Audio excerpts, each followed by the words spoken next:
c'est vraiment un grand enseignement. Mais aujourd'hui, je veux parler, parce que nous avons parlé de l'argument qu'il y avait. Mais ça se trouve dans l'enseignement que j'appelle la grande tribulation. Parce qu'aujourd'hui, on nous parle de la bête. On nous parle de la venue de l'Antéchrist. 1 Jean chapitre 2, verset 18. L'apôtre Jean a dit, petits enfants, nous avons appris qu'un Antéchrist vient. Et il y a maintenant plusieurs Antéchrists. C'est par là que nous connaissons que nous sommes dans la dernière ère. Donc, la dernière ère, ou le temps de la fin, ou le dernier temps, cela devait être marqué aussi par un événement que nous appelons la venue de plusieurs Antéchrists. Et pourquoi nous voulons parler sur la grande tribulation? C'est vraiment un sujet que le peuple de Dieu devait apprendre et de connaître. Parce que la grande tribulation, c'est un moment de si grande détresse. Souvent, nous utilisons ce terme, la grande tribulation.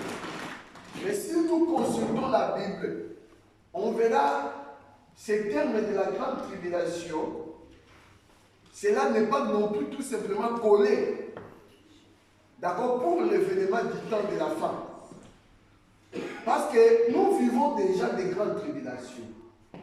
Mais le problème, la différence, c'est quoi? Le moment dont la Bible nous parle, quand l'Antéchrist ou la bête viendra, ça sera un moment terrible. Depuis que le monde a été monde, et jusqu'à la fin, on nous parle, il n'y aura pas un moment qui sera comparable à ce moment-là. On nous parle, ça sera un moment de grande détresse.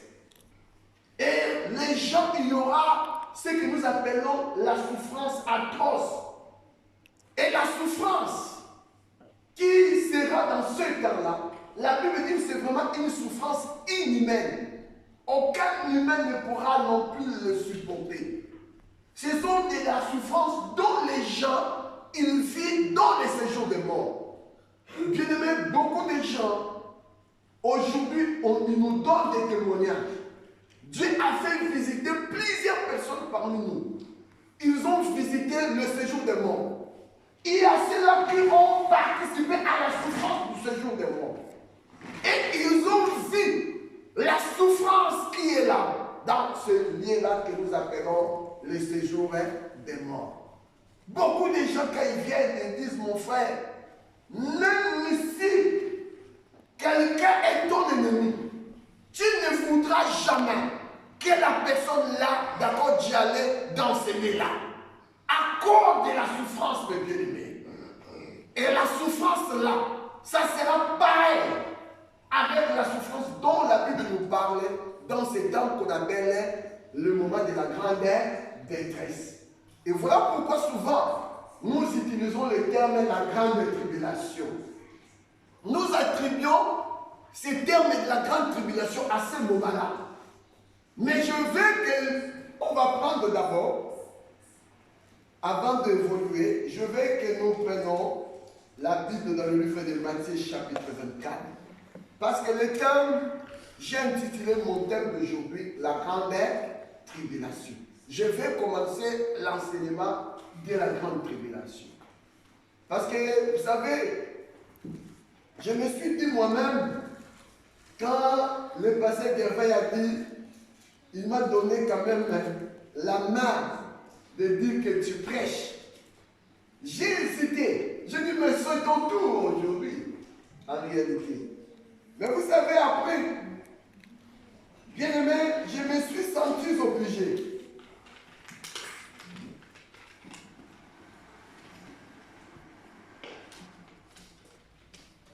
Je me suis senti obligé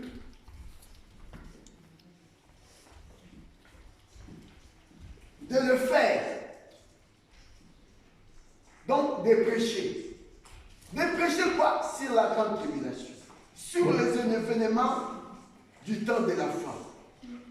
Parce que comme si en fait beaucoup de gens aujourd'hui, ils n'ont pas encore entendu parler de ces choses-là.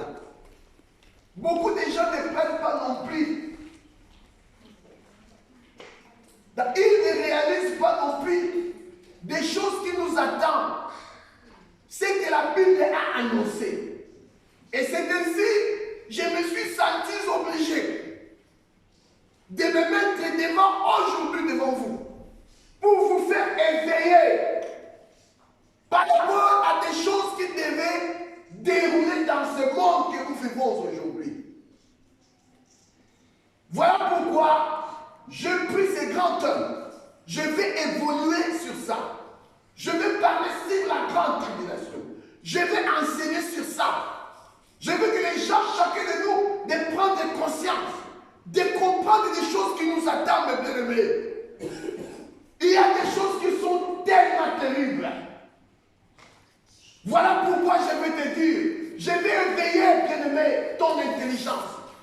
Que tu saches, aujourd'hui, que le moment là, que nous appelons le moment de la grande tribulation, ce n'est pas un moment que tu devais passer sur la terre, mes frères et sœurs.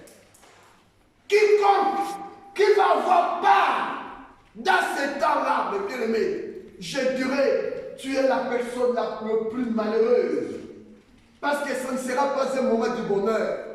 Aujourd'hui, mes bien-aimés, malgré la souffrance, malgré la famine, malgré tout ce dont on vit aujourd'hui, mes bien-aimés, mais je vais te dire une chose, nous n'avons jamais connu la souffrance ici-bas. On entend parler de la souffrance, mais on n'a jamais vécu la souffrance. Mais à ce moment-là, mes bien-aimés, laisse-moi vous dire, ça sera terrible. Prenons la Bible dans le livre de Matthieu chapitre 24, les versets 20 à 22. Matthieu chapitre 24. Je commence par le verset 20 à 22. Voilà notre texte du jour. Je lis au nom du Seigneur Jésus. Amen.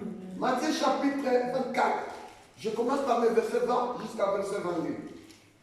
Priez pour que votre fuite n'arrive pas en hiver, ni un jour de sabbat, car alors la détresse sera si grande qu'il n'y en a point eu de pareil depuis le commencement du monde jusqu'à présent et qu'il n'y en aura jamais. Parole du Seigneur. Amen. Voilà ici les termes que le Seigneur a utilisés. Il n'a pas non plus utilisé ce terme que nous disons la grande tribulation. Mais le Seigneur a utilisé quoi? La grande détresse. Voilà les termes qu'il a utilisés. La grande détresse.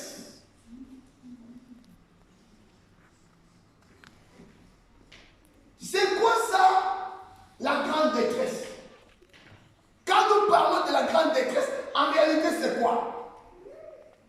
La grande détresse, c'est l'ère de la tentation qui va venir sur le monde entier pour éprouver les habitants de la terre.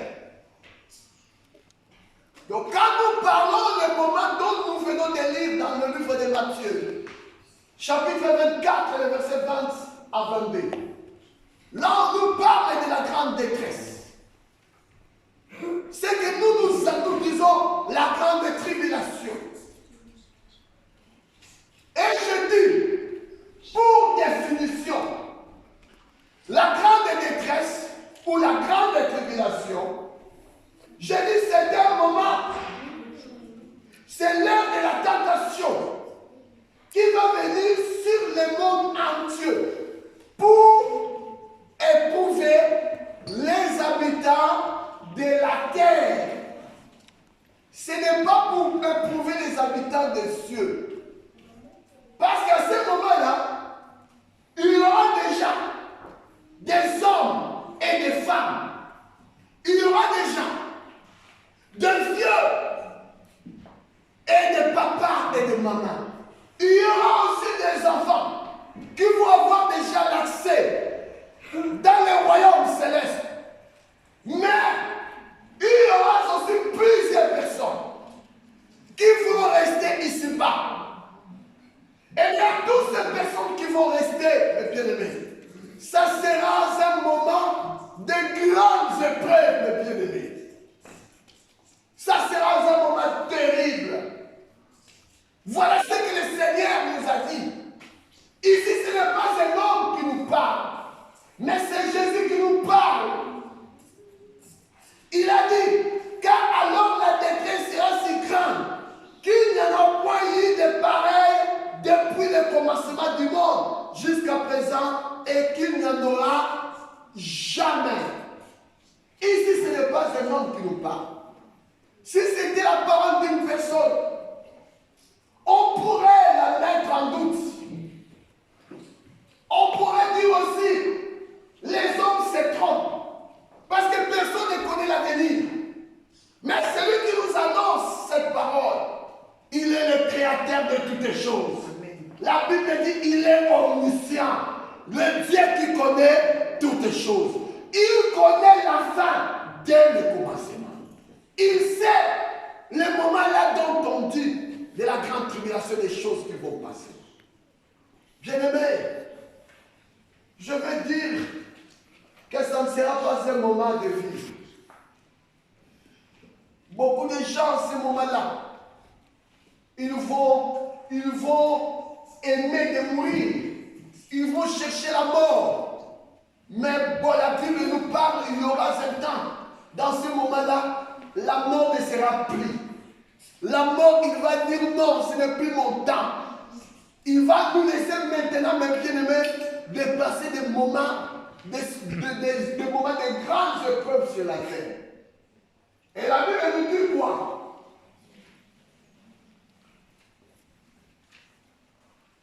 Dans le livre d'Apocalypse, chapitre 3,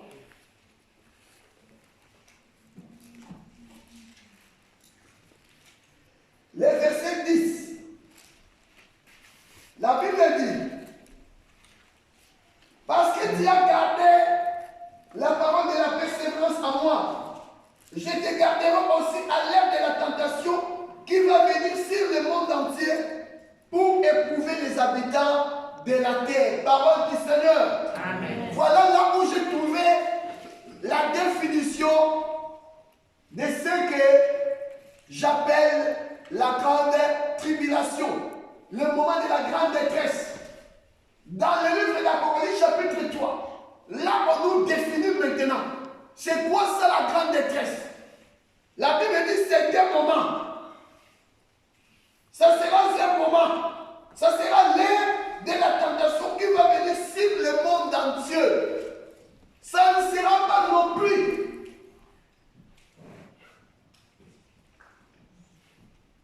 dans une portion ou partie de la terre.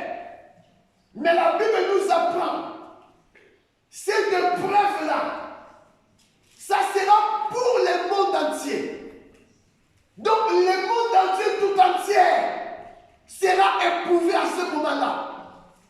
Donc quelle que soit ta nationalité, quelle que soit ta tribu, quel que soit le continent que tu vis, quelle que soit la race, quel que soit ton âge, bien-aimé, ce moment-là non plus ne va pas non plus, d'accord, faire l'exemple ou l'exception.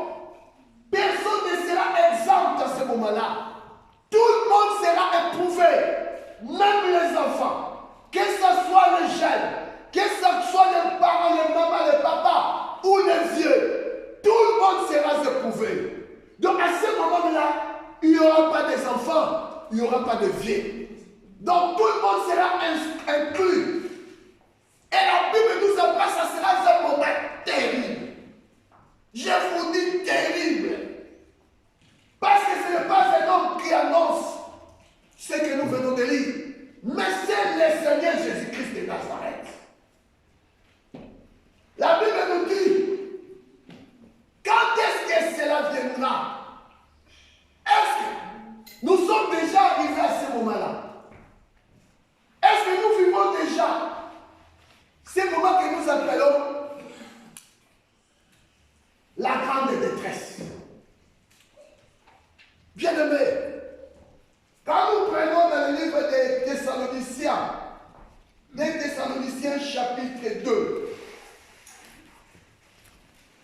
je me pose la question, quand est-ce que cela commence? Le moment dont nous nous annonçons, est-ce que cela a déjà débuté? Ou cela est déjà passé? Ou cela n'est pas encore arrivé?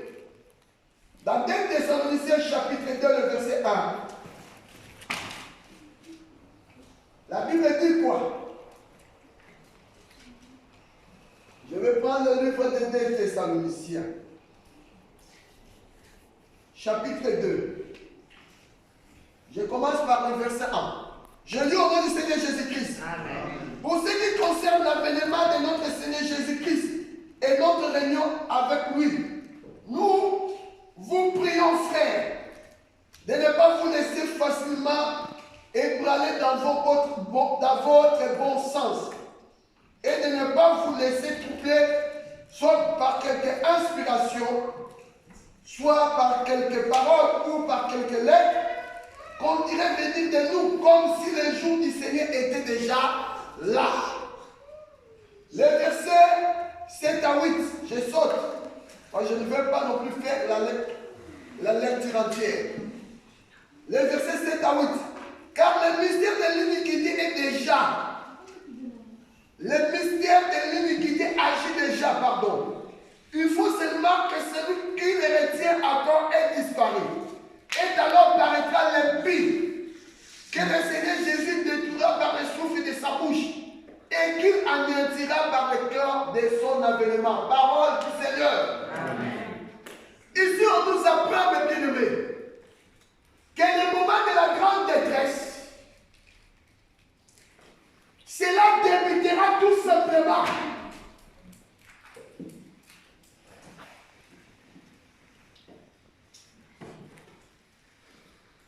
au moment où c'est lui qui les retient. Donc, quand nous parlons du moment de la grande détresse, c'est que nous appelons la grande tribulation. Aujourd'hui, la grande tribulation n'est pas encore débutée. Tout ce dont nous voyons, ce ne sont que des signes annonciateurs que le Seigneur avait prédit, qui sera comme le commencement de la douleur. Parce que la grande tribulation, c'est un moment de la douleur. Mais bien aimé, pour que cela arrive, pour que cela commence, il faut qu'il y ait des signes. Et tout ce que nous voyons aujourd'hui, ce ne sont que des signes prédécesseurs qui devaient précéder ce moment de la grande tribulation. Et Jésus a dit, tous ces signes dont nous voyons, ce n'est pas le moment de la détresse, mais c'est le début du commencement. Alléluia. Amen. Je dis c'est le début du commencement. Donc le début du commencement, l'Église du Seigneur, elle sera encore sur la terre. L'Église du Seigneur,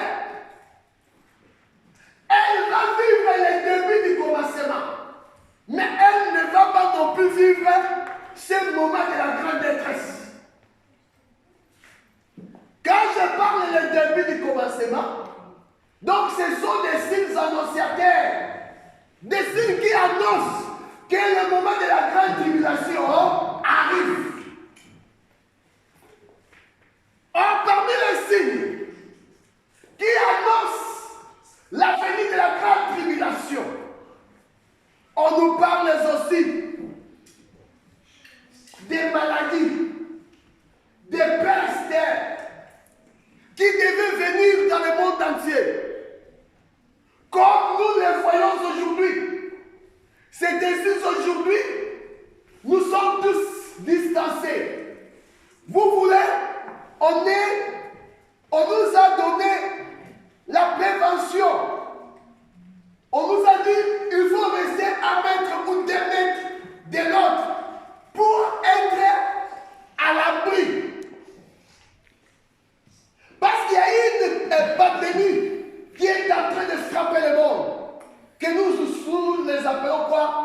Covid-19.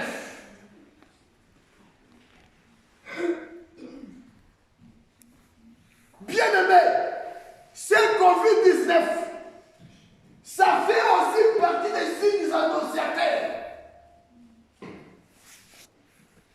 Nous avons plusieurs interprétations aujourd'hui. Les gens, quand ils voient cela, d'autres personnes, ils interprètent selon eux. Mais nous voulions l'interprétation biblique. Parce que nous savons ce que la parole de Dieu dit est vrai. Or, la parole de Dieu nous dit, avant ce moment de la grande tribulation, il a fallu que des signes annonciateurs viennent. Et parmi les signes aussi, on nous parle bien aimé de guerre partout. Des bruits de guerre. Voilà pourquoi on voit aujourd'hui partout. On voit beaucoup de pays sont menacés. Les Corées du Sud est menacée. Les États-Unis est menacé. D'accord? L'Iran est menacé. On voit beaucoup de menaces de guerre. Jésus l'avait parlé. Il y aura des bruits de guerre. Quand on parle de bruits de guerre, ce sont des menaces que nous voyons aujourd'hui. On attend les États-Unis se préparer pour dire qu'ils veulent frapper l'Iran parce qu'ils sont en train de fabriquer les bombes atomiques. C'est un son de bruit de guerre. Ça fait partie des signes qui marquent la fin de la dispensation de la grâce. Or, nous sommes à la grande tribulation. Jésus a dit avant que la grande tribulation vienne, il faut que toutes ces choses arrivent. Bien aimé, toutes les choses dont la Bible nous parle, qui sont comme des signes annonciateurs, qui devaient s'accomplir, nous les avons vus s'accomplir, mes bien-aimés. Pour ce qui concerne les signes, il y a plusieurs d'autres signes qui tardent encore, car tout est là. On nous parle parmi les signes. Dans Matthieu chapitre 24, on nous dit lorsque vous verrez l'abomination de la désolation dont on parlait le prophète Daniel établi dans les lieux saints, que celui qui lui fasse attention. Or, quand nous avons parlé la semaine passée de la marque de la bête, je vous ai dit l'abomination de la désolation.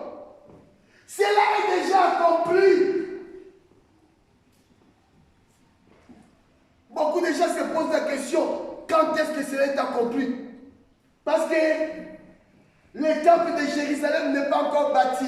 Voilà l'interprétation que les gens donnent.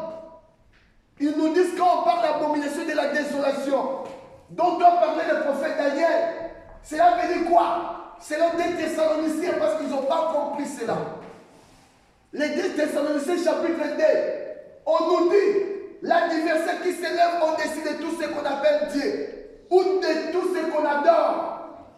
Il va s'asseoir jusque dans le temple de Dieu et se proclamer lui-même étant Dieu. On nous dit, il va s'asseoir dans le temple de Dieu, se proclamer étant Dieu, parce que ce sont des signes. Mais aujourd'hui, cela est accompli. L'adversaire est déjà assis dans le temple.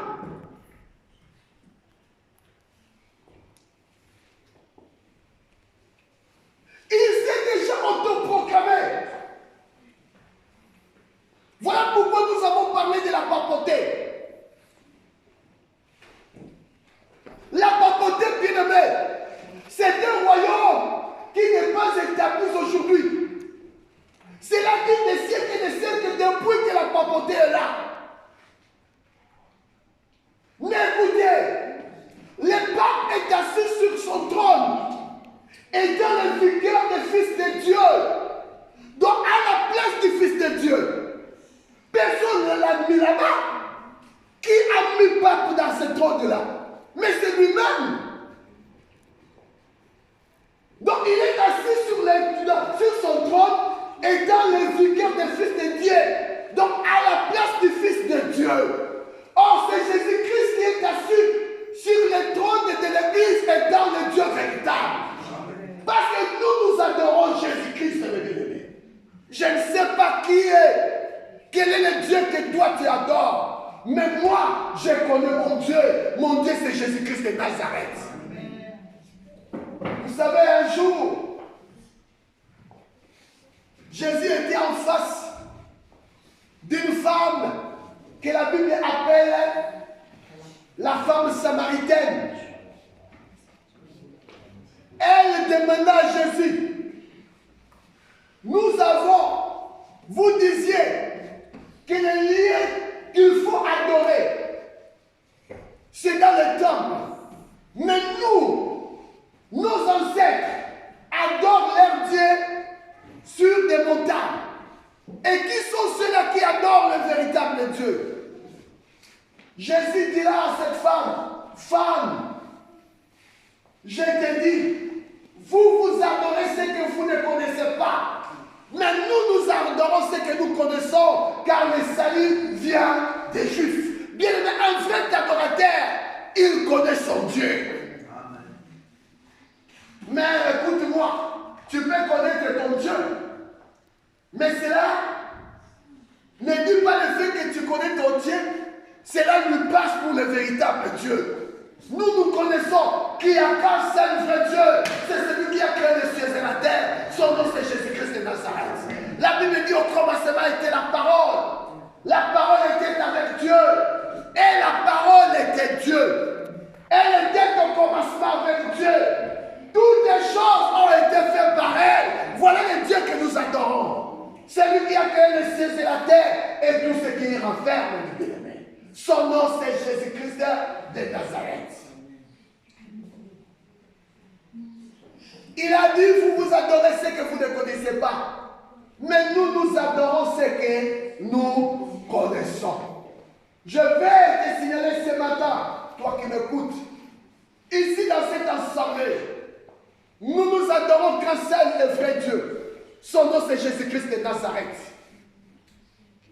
Quand tu viens ici, mes bien-aimés, tu devais savoir, tu viens pour adorer Jésus. Quand tu te prosternes, bien sache que je me prosterne pour adorer Jésus. Car il est le seul Dieu élevé au-dessus de tous les dieux. Amen. Voilà ce que Jésus a dit à la femme samaritaine. Alors le pape de même, il est assis sur le trône de Vatican, étant le vicaire des fils de Dieu, à la place du fils de Dieu. Donc ça veut dire quoi? Il est assis étant Dieu. Mais personne ne l'a mis là-bas. C'est lui-même qui s'est mis là-bas. Vous comprenez? Mais on parle de l'abomination de la désolation, dont doit parler le prophète Daniel. Qu'est-ce que le prophète Daniel avait dit? Le prophète Daniel avait dit que le Seigneur Jésus-Christ viendra. C'est lui qu'on appelle le roi de Dieu. Quand il viendra, Daniel a dit, il ne demeurera pas éternellement avec nous. Mais il va faire quoi? Il faut qu'il soit retranché au milieu de son peuple. Mais quand il sera retranché, la Bible dit quoi? Il n'y aura pas un successeur pour lui. Donc ça veut dire que personne ne pourra lui remplacer dans son église. Mais les papes, la papauté ont dit quoi? Ils ont dit qu'ils sont là pour remplacer le Seigneur Jésus. Mais nous avons vu dans notre génération les mondes ecclésiastiques. Ils ont donné les papes la même association. Ils ont reconnu le ministère papal. Ils ont accepté le pape. Et de quoi? Le vicaire des fils de Dieu. Donc à la place du fils de Dieu. Alors vous cherchez quoi encore? Voilà l'abomination de la désolation. C'est ce que je vous ai dit la semaine passée quand j'ai parlé sur la marque de la bête. Je dis quoi? Je dis aujourd'hui nous avons la statue de Nabucodonosor. C'est l'écuménique.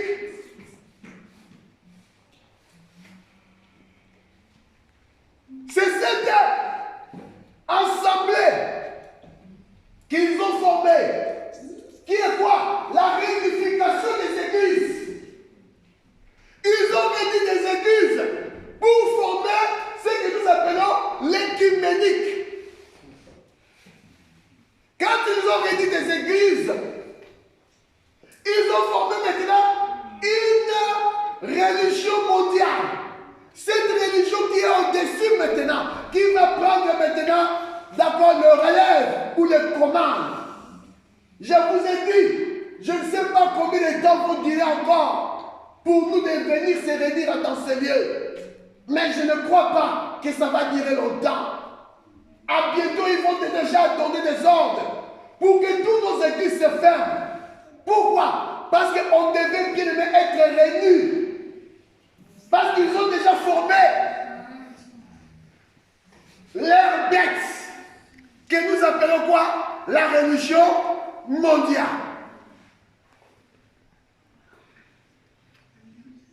Voilà l'abomination de la désolation.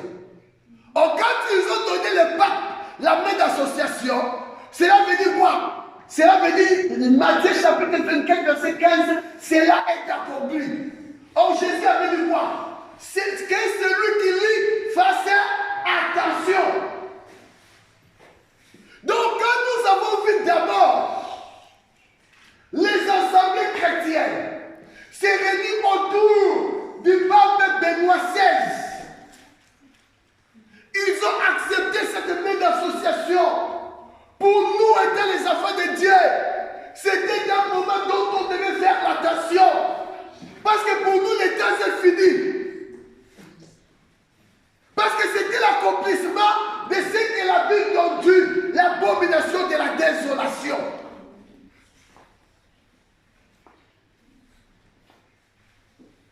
Voilà des choses qui devaient s'accomplir. Or, pourquoi cela devait s'accomplir? Parce qu'il a fallu maintenant que nous entrons dans un temps qu'on appelle la grande tribulation. Or, le moment de la grande tribulation, il n'y aura pas de maître, il n'y aura pas 3 maîtres, mais qu'il n'y aura qu'un seul maître comme acteur. Qui sera le maître de ce temps-là? Qui sera à la tête du monde? C'est la personne dont nous parlons de l'impie. C'est celui-là qui va t'asseoir pour régner sur la terre. Et le moment de la grande tribulation, ça sera un moment où les ciels devront être fermés. Aujourd'hui, laisse-moi vous dire, les gens ils disent, est-ce que la main ne tombe encore comme au temps des enfants d'Israël? Mais je vais te dire une chose, la main ne tombe encore. La main ne tombe encore. Tout ce dont on vise aujourd'hui, c'est grâce au Seigneur Jésus-Christ, mes bien-aimés. Aujourd'hui, laissez-moi vous dire, il y a des gens qui meurent de faim, mais ils sont quand même bien. Bien-aimés, tu peux manquer de tout, mais si tu as la paix, bien-aimé, cela est tout. Mais tu peux tout y avoir, mais si tu n'as pas la paix, tu manques tout, mes bien-aimés. Il n'y a rien qui soit plus grand que la paix. Or, le moment de la grande tribulation, ça sera ce moment où la paix va être enlevée de la terre. Il n'y aura plus la paix sur la terre. Ça ne sera plus un moment de mal. La main ne cessera de tomber. Ça sera un moment terrible. Comme au temps d'Élie, le prophète. Souvenez-vous au temps d'Élie, le prophète. La Bible dit quoi? Élie, quand il est venu vers le Seigneur, quand il fuyait Jézabel, il a dit à Dieu, les enfants d'Israël, ils ont abandonné ton alliance. Ils ont tué tes prophètes. Je suis resté seul. Et il cherche à m'ôter la vie. Or, c'était un temps où le ciel était fait fermé. C'était un moment de la crise. Pourquoi? Parce qu'il y avait une Jézabel qui était là pour régner au milieu du peuple. Et c'est Jézabel, je vais vous l'annoncer aujourd'hui. Dans ce cas-là aussi, Jézabel paraîtra. Dans le moment de la grande tribulation. Est-ce que vous le savez? On vous a déjà dit cela. Que dans le temps de la grande tribulation, Jézabel fera son apparition. Jézabel, le véritable Jézabel, elle fera son apparition.